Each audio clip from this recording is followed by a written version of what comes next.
Ladies and gentlemen, thank you very much for joining us this edition of Leak Project.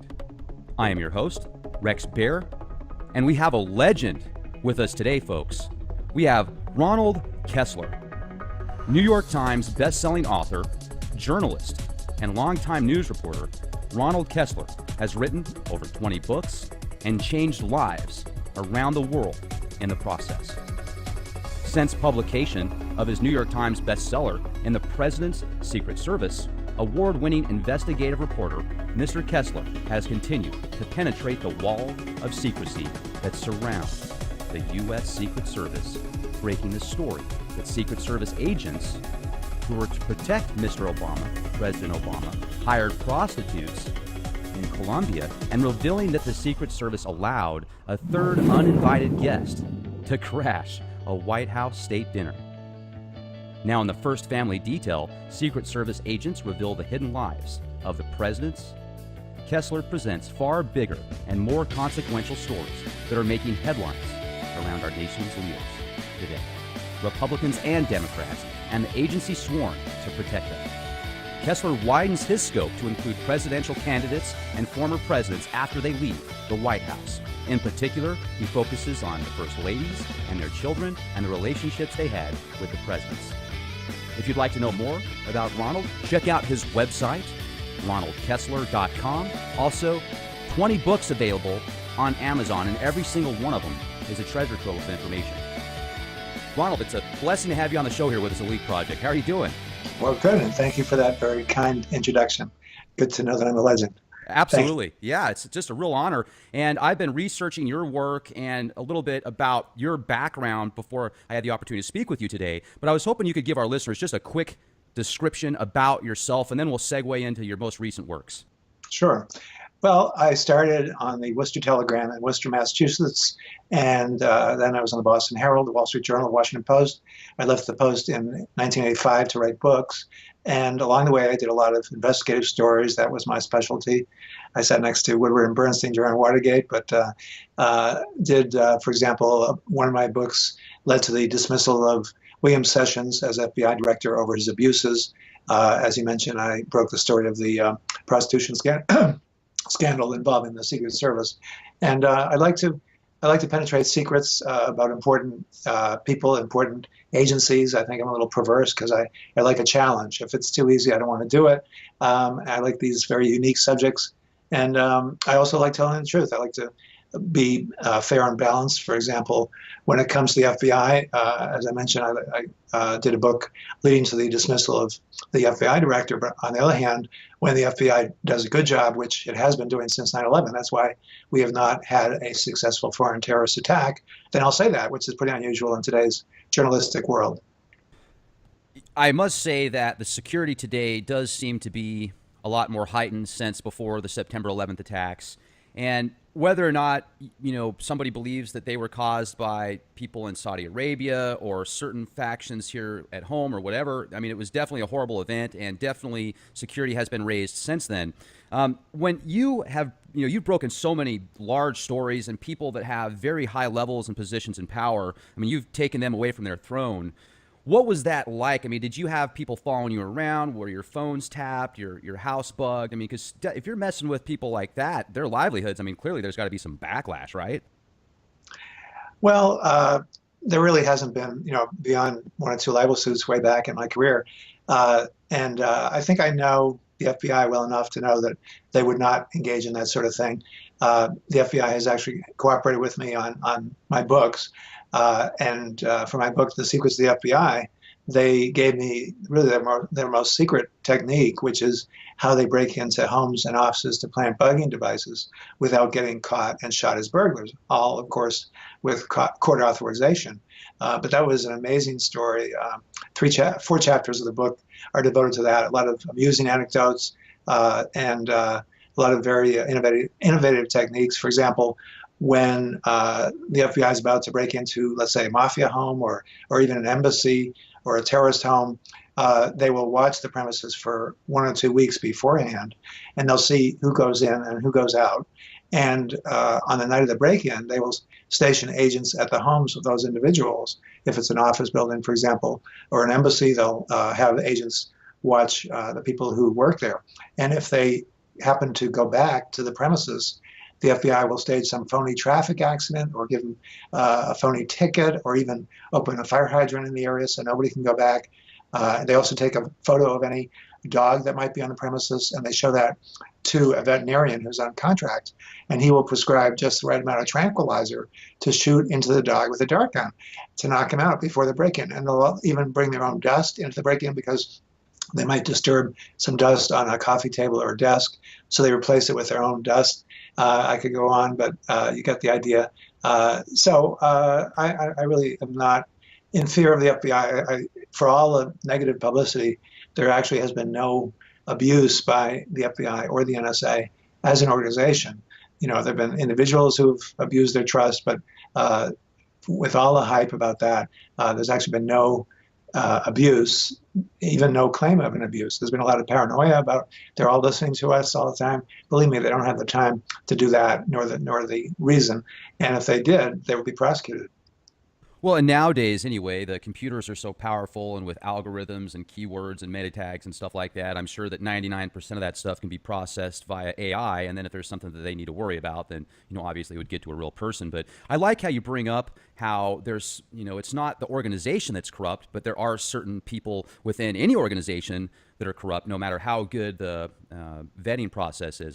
It's unfortunately human nature. So, you've definitely got some great exposure to some of these inside stories. And I was wondering if you could walk us through maybe a few of them in your most recent book that came out. Give us a couple of gems that you wrote about in there that maybe people haven't had an opportunity to hear about.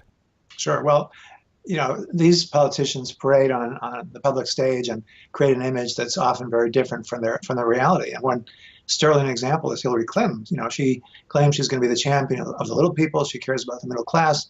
But the reality is that she treats those same so-called little people, such as the agents who protect her, with contempt and disdain.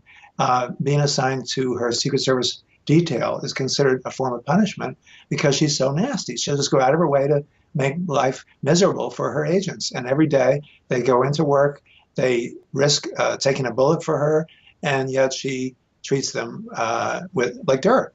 And that's a very important clue to character. You never would hire someone like that, even at a McDonald's, who treats other people like that. And yet here she is running for president. On the other hand, Barack Obama does treat his agents with respect and consideration, and so does Michelle. Although agents have been dismayed to overhear Michelle urge her husband to be more aggressive in attacking Republicans and in siding with blacks in racial controversies. Jimmy Carter was another phony. He would, again, pretend to be a man of the people, this jolly peanut farmer. In reality, he would actually tell his agents that he doesn't want them to say hello to him in the morning on the way to the Oval Office. Apparently, it was just too much bother to say hello back to another human being. Oh, my goodness, man, that's terrible. He would pretend to carry his own luggage in front of the cameras, but the luggage was actually empty, or he would give it to aides to carry as soon as the cameras were gone. He would also come into the Oval Office sometimes at 5 in the morning and tell the press office to tell the press that he was working hard for the American people at 5 a.m. in the Oval Office, and then he'd take a nap on the sofa. Ronald Reagan was just a genuine character that he appeared to be on TV. He would always go into the cockpit at Air Force One and greet the pilots. He would remember the names of their kids, whereas Jimmy Carter did that only once in his whole 4-year term. One time, Reagan was getting into the elevator at the residence, and an aide came up to him and said, there's going to be a story in the New York Times tomorrow about Gary Hart having an affair with Donna Rice. Gary Hart was running for president. And Reagan said, well, boys will be boys. And then he went up in the elevator with his agent. And as he was getting out, he said, but boys will never be president. Then we have the Bushes treat their agents with respect. George H.W. Bush, when he was vice president, was at his residence, the vice president's residence, which is the Naval Observatory. And usually at 3 in the morning or so, the agents would come out of the basement and look for cookies that the Navy stewards would always bake. And so one agent came up around 3 a.m. He was looking for the cookies. He heard this voice behind him It was George H.W. Bush, the vice president. Where are the cookies? They went looking for the cookies. They found them. They ate them with milk together. And that's the way the Bushes interacted with the Secret Service.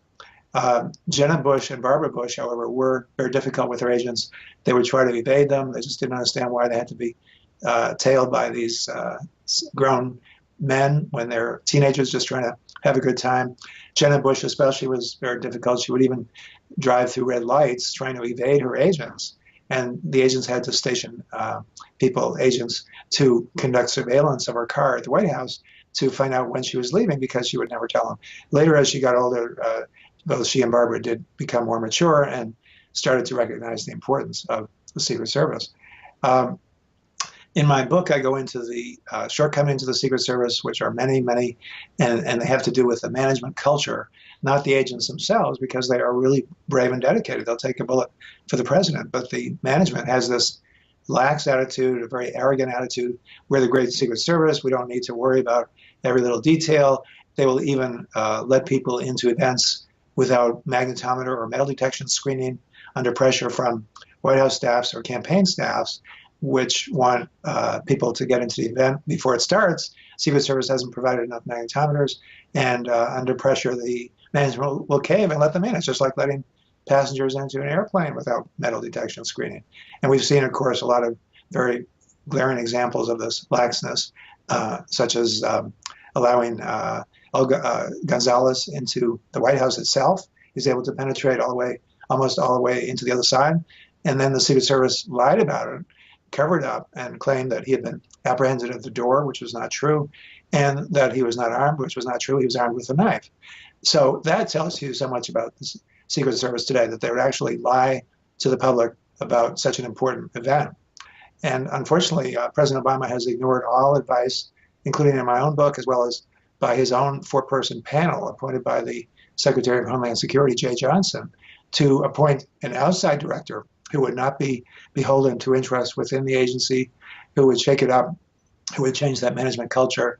I know a former FBI official would never tolerate this kind of cover-up mentality, but he has ignored that. Instead, he appointed Joseph Clancy, who's a veteran who protected him earlier. And Clancy has done nothing whatsoever to change the culture. So I can predict that there are going to be more Secret Service scandals to come. Now, with the Secret Service, I mean, certainly their position is got to be extremely difficult. They've always got to be aware of their surroundings and make sure that they're just constantly on alert with what might take place. And I've wondered before, when I see these events on TV where the president will go out and shake a whole bunch of people's hands, I often wonder, what type of protection is there in case one of these people wants to do something bad or they have sinister intentions, they've actually got something on their hand? Like whether it be a bacteria or a virus or some type of chemical or something. I mean, is there ever talk like that within the Secret Service? They do try to screen people before they have access to the president. So if it's an outside event and a lot of people, they will allow only people who are screened to come in, namely screened with magnetometers and possibly radiological detectors. But in the past, that has not always been the case. And one example was when Ronald Reagan was shot. The reason he was shot was that the White House staff, his own White House staff, overruled the Secret Service and said, just let people within 15 feet of Reagan as he comes out of the Washington Hilton. Don't screen people. We want everyone to see him. We don't want to have any obstruction. It was just a PR effort, and the Secret Service caved, which they should not have done. And that's why Hinckley was able to get within 15 feet of Reagan and shoot him. And then the Secret Service covered up what happened. And it's coming out for the first time in this book, the first family detail. But it's a horrible chapter in the history of the Secret Service. And ironic that it was Reagan's own White House staff that actually allowed that shooting to take place. Well, and that's another thing. There's obviously the JFK conspiracy. I've got to just throw this out there real quick because you seem to know so many people in D.C. Do you think that there was a conspiracy behind the JFK assassination? Because a lot of people say that the Secret Service were actually told to back down or kind of give a lot more space than normal, and that's when the shootings took place. No, I've tracked down a lot of those leads on the JFK assassination. None has panned out. If we're, let's say, the KGB or the Mafia or Cuba, you can be sure that people who knew about it in those countries or organizations by now would have come forward and made millions of dollars on a book. And that's, often the case with these conspiracy theories. You just have to say, my God, how could that be secret so long? But in the case of the JFK assassination, there's some truth to what you say, except that it was actually, again, JFK himself who took the risk of riding in this open limousine and ordering Secret Service agents not to ride on the rear running board of his limousine. They wanted to ride on the rear running board for security. And he, again, just like the Reagan White House staff, thought that doesn't look good, too much security. I want to be accessible to the people. And so the result was they were on the follow-up limousine. Well, the first shot was not fatal. And if the agents had been on the rear running board, at that point, they would have jumped on JFK and Jackie. They would have pushed them to the floor, and they would have saved their lives because the subsequent shots were the fatal shots. And by that time, the Secret Service would have prevented the assassin from getting a clear shot. So it's so ironic that these horrible examples from our history actually, in some cases, are really the fault of the president themselves. And then, of course, there's always a cover-up about what really happened. You don't hear much about this. It's in my book, and it's on the record, and that is the reason that he was killed. It's interesting. Another thing that I like how you bring up, and I'm just going to kind of add to that, if somebody doesn't have an answer and the official story that comes out in the news is BS and people know it, then they're going to go out looking for the answer. And a lot of times what they find is just as wrong as what they were told in the media sometimes, and that's why you've got to use discernment and be very careful about the information you accept to believe. And that's one thing I'd like to ask you, because you've been through the trenches. You probably know just about everybody that has some type of impact in the media over the past 30, 40 years, because you've been there, you've done that. And have you noticed a change in the media as a whole? Does it seem like certain outlets now are more mouthpieces for certain organizations and factions than actually getting to the truth and reporting serious news? Yeah, and it's not only representing certain factions, but also just a lack of honesty.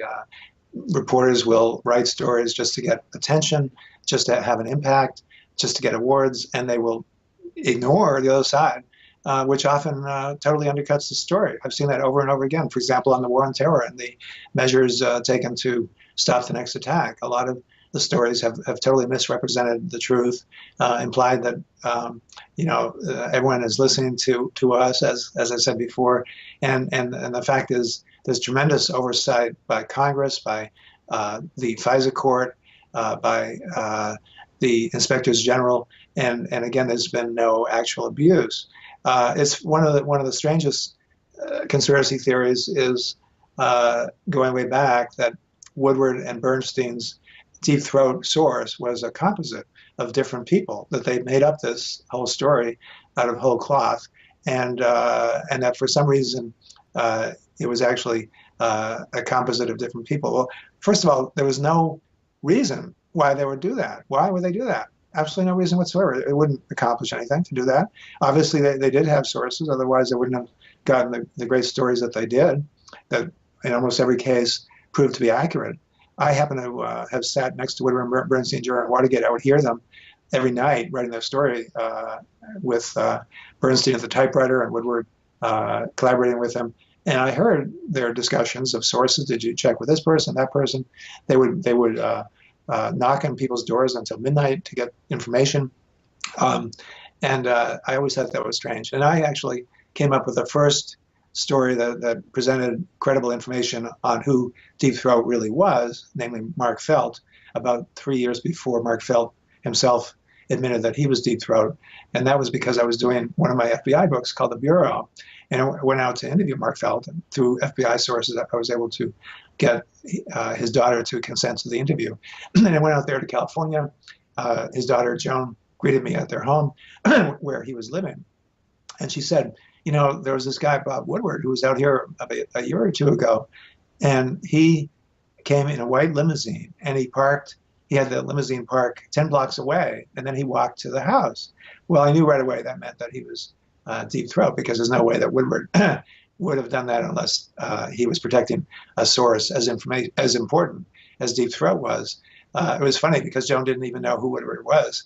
She knew that he was a reporter. She didn't seem to know anything about the fact that he had been one of the Watergate reporters. But I wrote that in that book. It was picked up by Page Six in the New York Post, and that was the first real revelation that Mark felt was Deep Throat. Have you met presidents? Have you talked to people that have very high positions in the government as well as Congress and certain, defense organizations as well? Yes, I interviewed George Bush. I interviewed Vice President Cheney. I've interviewed a lot of top figures, FBI directors, CIA directors, and Donald Trump. I happen to have known Donald Trump, perhaps the next president, for about 2 decades because I did a book on Palm Beach of all things. I called it my midlife crisis. I wanted to go to more parties and drink more champagne. But Palm Beach is also a very secret society and difficult to penetrate. And I saw that as a challenge, a very interesting challenge. And to do that book, I got Donald's cooperation. My wife Pam and I flew down on his plane, spent the weekend with him at Mar-a-Lago. I think everyone knows now what Mar-a-Lago is, his home and club in Palm Beach.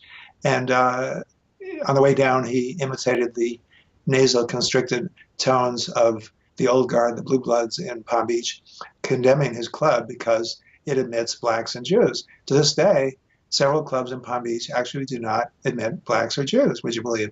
And he took great delight in that, gleeful that he was being condemned by the old guard. And so I got to know what he's really like, and that's quite different from the caricature that he creates of himself on TV in order to get attention. He in the past has done that to get attention for his brand, the Trump brand. Back in the 80s when he started that, real estate never had a brand. Real estate was owned by these companies that no one had ever heard of, and he came up with the idea that he's going to create this brand that's going to stand for quality and prestige. And to get attention for it, he would make these outrageous statements on TV, and that's what he's doing now. But I think he's going to start morphing into a more reasonable character who could attract many more votes than he is attracting now.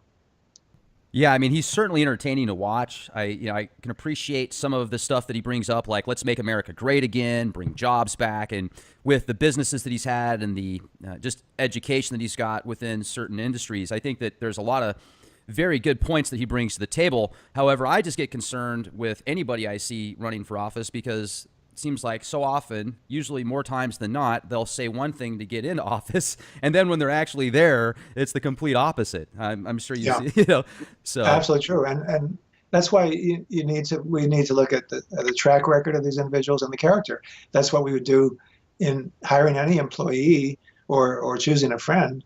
But somehow, when it comes to the presidency, it's all about the charisma or what the promises are, as you say. In Donald's case, he has a track record of performing. He has a $10 billion fortune. He has 22,500 employees. And those employees, tell me that he, behind the scenes, is a totally savvy, competent, reasonable chief executive, certainly not a bigot or an idiot. And so to me, that's very reassuring. You think he has a chance to win? I do. I really think he will win. And I think he's going to start appealing, as I say, to more moderate individuals and will start to win confidence. He'll get rid of some of those outrageous statements. The fact is people forget very quickly in this day and age some of those statements. People have already forgotten about what he said about John McCain. So more to come on him for sure. Now, for those that are listening, make sure to check out Ron's website, ronaldkessler.com. He's got 20 books that I'm looking at. I mean, The First Family Detail, The Secrets of the FBI and the President's Secret Service, The Terrorist Watch, A Matter of Character, The CIA at War, The Bureau, The Secret History of the FBI. And this is just a treasure trove of information here. Now, you've met presidents and people in very high positions of power. Have you noticed that in some ways they kind of have similar mannerisms and just are they very electric and energized? I mean, you talk to them, you're like, wow. I mean, are they just the same when you talk to them in person versus being on TV and speaking to the masses? They're often different. George W. Bush, for example, is much more articulate in private. and much more impressive, has more charisma than when he is on TV giving a press conference or a speech. It's really strange and unfortunate. So there is a lot of that, absolutely, to be sure. Now, another thing that I was wondering, do presidents have as much power as most people think that they do? Probably most people overemphasize the power that presidents have, except when it comes to the bully pulpit, the fact that they can influence public opinion just by uh, making speeches and urging people to go in different directions. For example, I think that President Obama has really fomented this whole anti-police movement by constantly siding with the bad guys in police confrontations, going back to the Harvard professor in Cambridge, Mass, who was obstreperous with police, and Obama said the Cambridge police acted stupidly, and then he later said, well, he really didn't know anything about it. And in other cases, siding with blacks, even though they were involved in altercations with police, just giving the impression that the police are against all of us, that they always engage in brutality, that it's okay to go attack them, just by speaking publicly. I think he created this whole scenario that the police are the enemy, and it's very, very unfortunate. But beyond that, it's necessary for a president to get cooperation from Congress. And again, Obama has failed. He doesn't even meet with Democrats from the Hill. And I think that's where Trump would excel, because, as he will tell you, he's great at making a deal. He will cultivate the other side. For example, when he did his Mar-a-Lago deal in Palm Beach and turned it into a club, the town fathers were very much against it. They didn't like him for some reasons that I mentioned, that he would admit Jews and blacks. They didn't want to upset the apple cart. They thought of him as nouveau riche. Who is he to come in here and bother us? But what he did was he cultivated them. He invited them to Mar-a-Lago. He would invite them to play tennis with him. And sure enough, they approved his Mar-a-Lago project. That's the way he operates. And that's the way Bill Clinton operated. And Ronald Reagan operated that way. I know the Kennedy family would have this annual birthday get-together at Ted Kennedy's home in McLean, Virginia. And they would always invite the president, whoever he was, Republican or Democrat. And in the past, no Republican had accepted the invitation, but Ronald Reagan did. They were all amazed.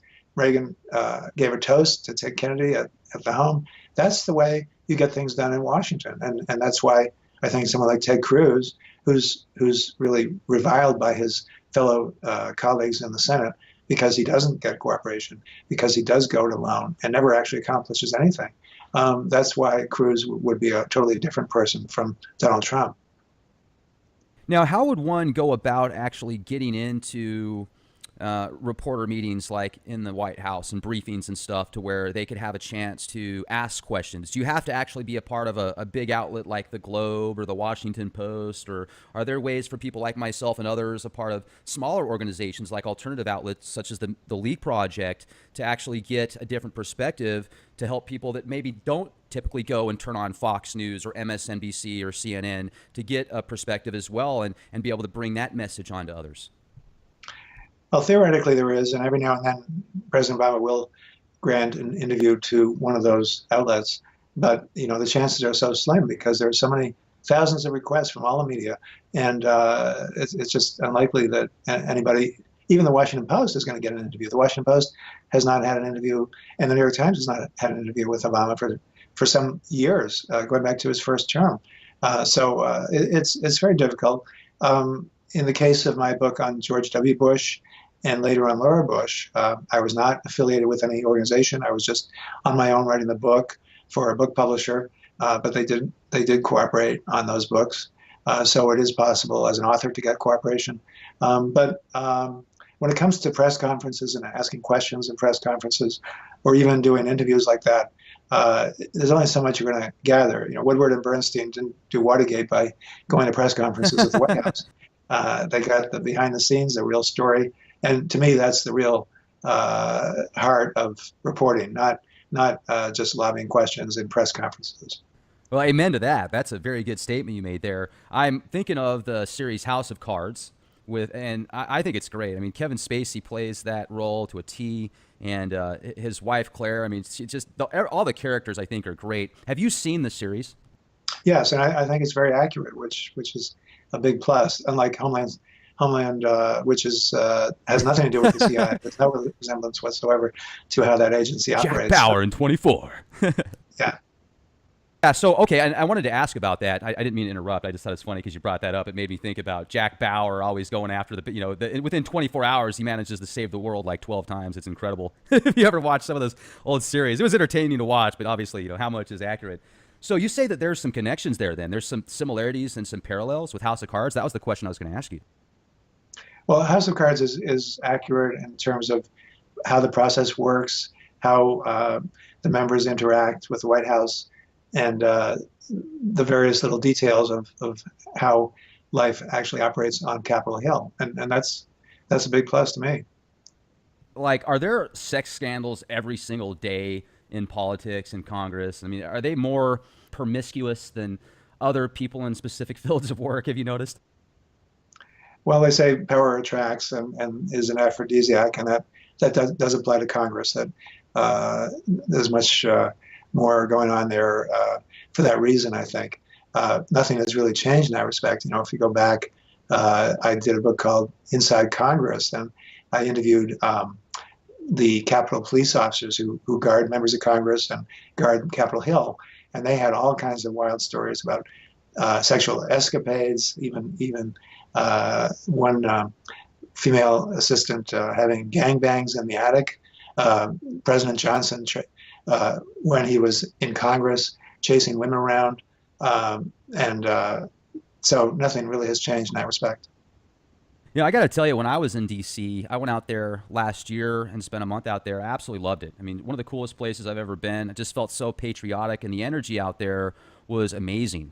One thing I also noticed is all the women out there dressed pretty much the same. They all had dresses on, seemed to be well presented, took care of themselves. I've traveled the country quite extensively, and I've noticed, and depending on where you go, people do actually dress differently and act differently. It's not like going to Europe or the Pyrenees or something like that, or in France, but there's definitely differences. And, out here in Texas, I'm in San Antonio, and I do like the area. I didn't grow up out here. But anyway, the people out here don't, they'll weigh 250 pounds, wear shorts that are so tight. It's almost like, that's a privilege. That's not a right. You really, you shouldn't be wearing that. But anyway, I'm digressing here.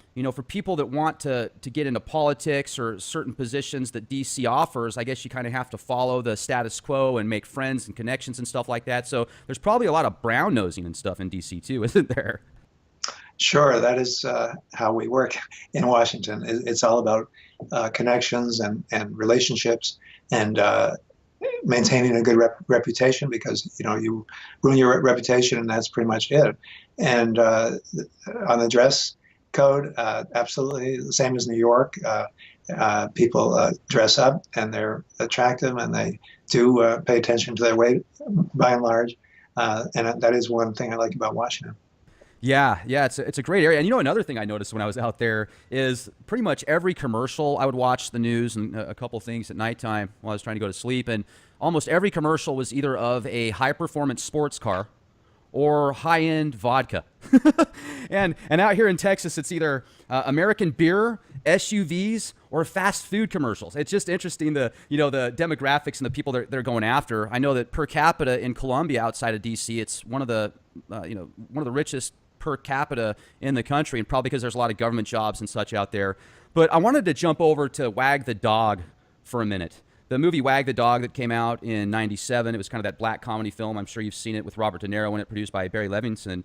And it comes out a week before the Monica Lewinsky scandal. Or I'm sorry, a month before the Lewinsky scandal. And in the movie, for those that haven't seen it, it basically portrays somebody behind the scenes that creates a fake war to divert attention, because in the movie, the president was getting it on with somebody that he shouldn't have. So they diverted attention. And then a month later, the Lewinsky scandal comes out. Is there a connection there?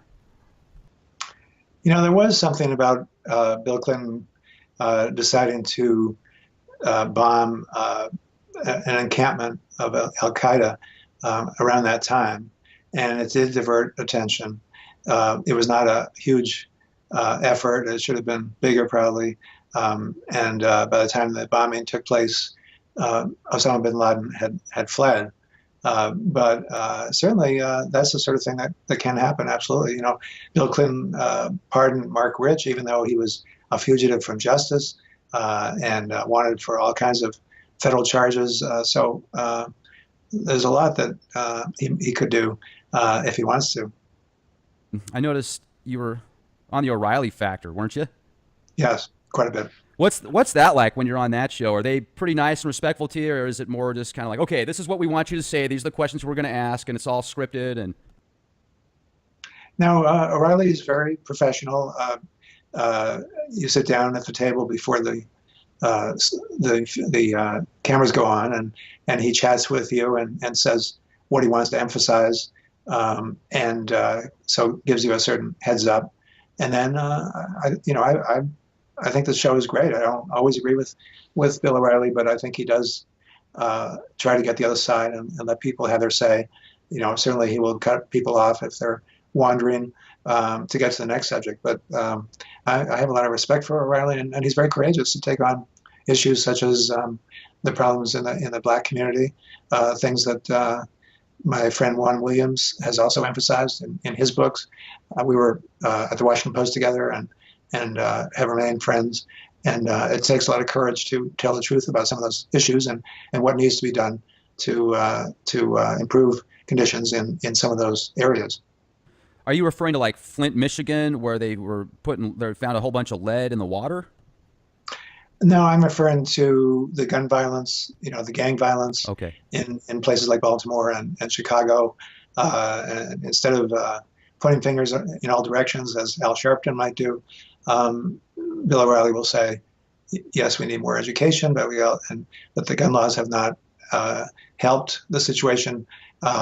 We need to emphasize the need for self-reliance, that individuals, whether black or white, can succeed in this country. In fact, in most cases, in my experience, companies and institutions try to promote and hire blacks over whites because they know maybe it's the right thing to do or because of social pressure.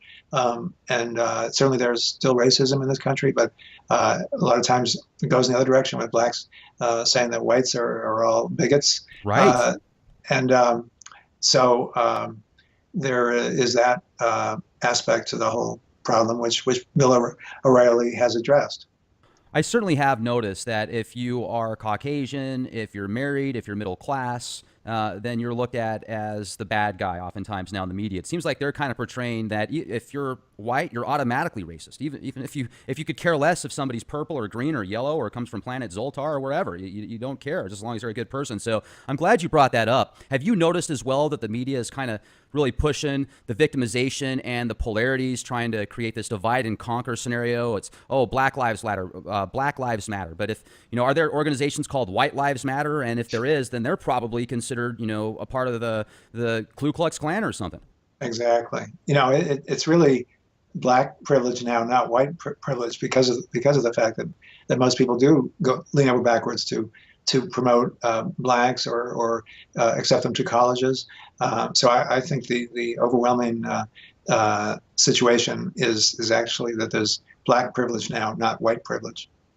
And I'll bet you the media is profiting off of this. I mean, that's possibly why they seem to be pushing it so much. Like you were bringing up earlier at the beginning of the show, it seems like if it works both ways. The media is not going to push something to the point of losing money if nobody's going to watch it. People have to get excited about it. It seems like people care so much about dirty laundry, yet they act like it's horrible. They're like, oh, that's absolutely terrible, yet they've got to watch it. It's the human psyche. It doesn't make sense to me, But I got to tell you, with all the stuff that you have seen and done and places you have had an opportunity to check out, what is it like inside of the CIA and the FBI? I mean, is it just a desk job where they're basically bored half the day? I mean, are they field operatives out there? They're kind of like James Bond type stuff, a combination of the two? Because you've written a lot about it in your books. Mm-hmm. The FBI, is very aggressive, and agents, do risk their lives, making arrests and doing investigations. In many cases, they are at desks, but there's tremendous tension to stop the next attack. CIA, a lot of times can be boring. They're trying to develop assets overseas, terrorists who will cooperate, for example, or intelligence officers within Russia who might cooperate. And a lot of times that's very tedious. It takes a lot of patience to develop those people as sources.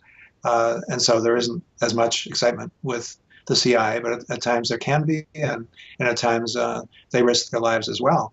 The reason we have not had a successful foreign terrorist attack is mainly because of the FBI. Just after 9/11, about 3 days after 9/11, Bob Mueller, the FBI director at the time, was briefing President Bush on the hijackings, and he was talking about investigations and prosecutions. Of course, it turned out they'd all died. And Bush stopped him and said, wait a minute, this is all fine, but I want to know what you're doing to stop the next attack. And with that, the whole direction of the FBI changed to emphasize prevention rather than prosecution. Of course, they always wanted to prevent plots, but basically in the past, as with the first World Trade Center bombing, they would investigate, they would have a conviction, and then they would move on to some other case. Well, now the whole emphasis is to develop sources to uncover the next plot. And a lot of times the FBI will hold off on an arrest in order to develop that person as an asset, whereas before they might not have. They might have just arrested the person. And together with leads and tips from the CIA and from NSA, the FBI has been able to roll up every plot, and you see arrests almost every month of terrorists, and that's why we have not had a successful attack. And again, you'll never see this in the media. No journalist will actually credit the FBI and tell the truth about why we have not had an attack. And I'm proud to be able to do that. Well, and I mean, I can certainly say that if the FBI and these organizations behind the scenes are working continuously to prevent these attacks, I applaud them for that. I mean, that's fantastic. And, and I have a very neutral stance on the many political views and such, because I am a reporter and I want to get both sides of things. And, I want to get the conspiracy side as well as the down to earth and realistic side, because a lot of times it seems like it's somewhere in the middle where the truth lies. And one thing that I appreciate with what you bring to the table is, you've actually got firsthand accounts. You've spoken to these people and been there. This isn't just information that you read off of a forum on the internet from somebody that heard about it from their uncle's brother that was at a restaurant one time. I'm getting sarcastic here, but you know what I mean. So I think that that's great. Now, another thing that I wanted to ask you, because you did bring up the guns and the violence that's going on in some of these gangs in Chicago and Baltimore. It seems like Chicago has some of the strictest gun control laws in the nation. Yet, if you look at how many people die out there from gun violence, it's, the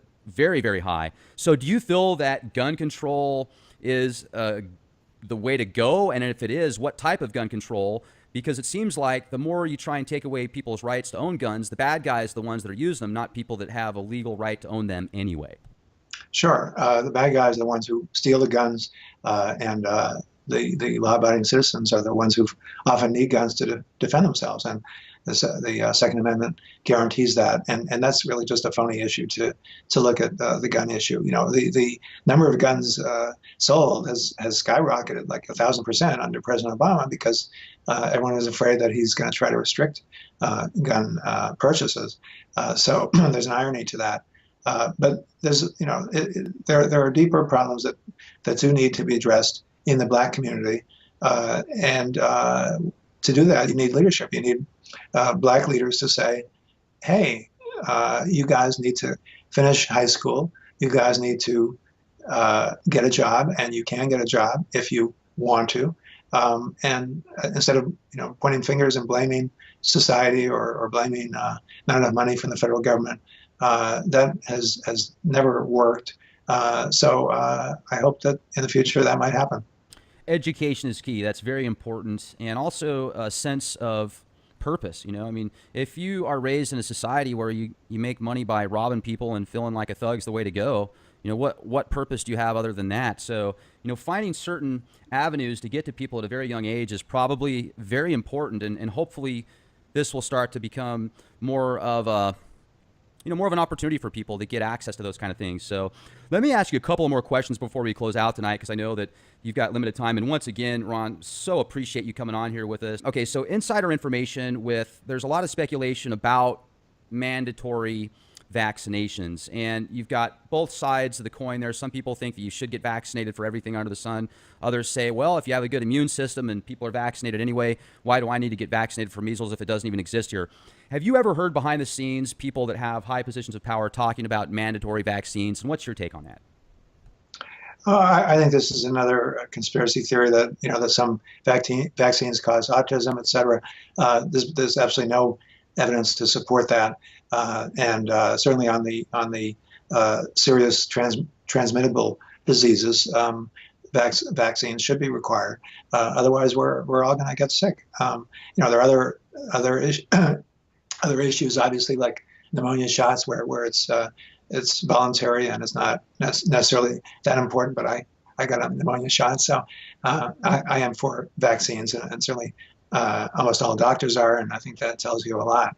But speaking of medical issues, in my book, The Sins of the Father, Joseph P. Kennedy and the Dynasty He Founded, I reveal that the reason that Rosemary Kennedy, who had a lobotomy, was lobotomized by her father, Joe, is that she was mentally ill, not retarded, which was the myth that he created and that the family has clung to all these years, establishing the effort to help the retarded, which is perfectly fine and laudable. But it was all founded on a lie. And I interviewed the surgeon who performed the lobotomy on Rosemary, Dr. Watts, and he said that they never operated on mentally ill, on retarded patients, that they all were mentally ill. Of course, lobotomy almost always was a total failure. In Rosemary's case, it turned her into a vegetable. But that's one of the examples of what I do is to get firsthand information, as you were saying, factual information, preferably on the record. And it can go either way on some of these conspiracy theories. Sometimes conspiracies do exist, it's true. But I just enjoy doing an honest job on some of these very important issues. Do you hear a lot too in circles and within the CIA and different communities about possibilities of World War III? Well, I certainly hear a lot about the possibility of a WMD attack by terrorists. Not necessarily, I don't know if you would call that World War III, but it certainly would amount to that, because ISIS, for example, has billions of dollars, which it is expending to pay scientists to develop these biological or radiological or chemical weapons. And you could wipe out a large portion of New York, a large portion of Washington very easily. And so when people talk about, latest attack that killed 125 people, let's say in Paris, or the number in San Bernardino, that's just nothing compared to what could happen. And also with cyber warfare and with EMP attacks, which is a nuclear explosion in the atmosphere that would wipe out all our electronics, we would be starving. We wouldn't have shipping. We wouldn't have planes. We wouldn't have refrigerators. We wouldn't have TVs or computers. All these are huge threats. And I know it's depressing to think about it or bring this up, but I think that's going to happen at some point. It certainly could. I'm actually wondering why it hasn't happened already. Exactly. And do you ever hear things like, oh, we need to be worried about the Chinese or the Russians or the North Koreans, or is that more just propaganda in the media? I think it is largely propaganda or just misplaced concerns. I think the Russians and the Chinese, like us, want stability, do not want war. North Korea, of course, is a crazy place, but I think even in that situation, the leader is just trying to parade in front of his people as being a strong, powerful leader. But I think the real threat is terrorists, is ISIS. There's no reason why we could not have wiped them out right from the beginning. Instead, President Obama keeps talking about we're going to eventually get them.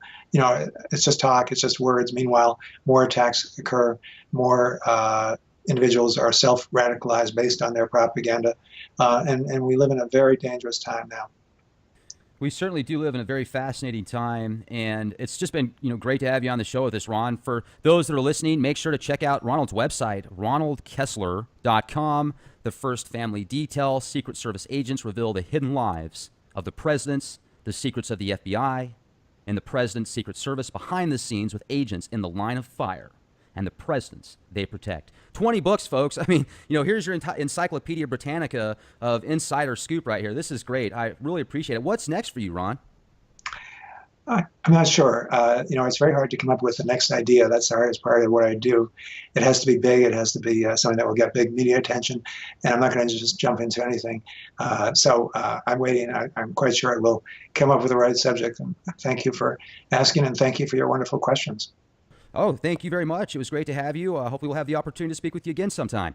Sounds good. All right, fantastic. You have a wonderful day, folks. Thank you for listening. Make sure to subscribe to our YouTube channel, youtube.com/clandestine time lord. Check back daily, leakproject.com. Stay safe and be the change you want to see.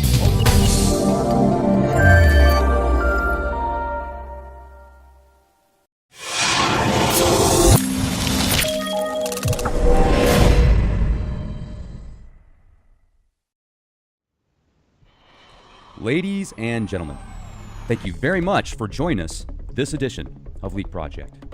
I am your host, Rex Bear, and we have a legend with us today, folks.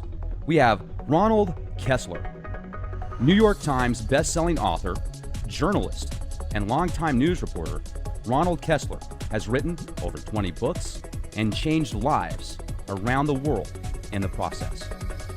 Since publication of his New York Times bestseller in the President's Secret Service, award-winning investigative reporter Mr. Kessler has continued to penetrate the wall of secrecy that surrounds the U.S. Secret Service, breaking the story that Secret Service agents who were to protect Mr. Obama, President Obama, hired prostitutes in Colombia, and revealing that the Secret Service allowed a third uninvited guest to crash a White House state dinner. Now, in the first family detail, Secret Service agents reveal the hidden lives of the presidents. Kessler presents far bigger and more consequential stories that are making headlines around our nation's leaders today, Republicans and Democrats, and the agency sworn to protect them. Kessler widens his scope to include presidential candidates and former presidents after they leave the White House. In particular, he focuses on the first ladies and their children and the relationships they had with the presidents.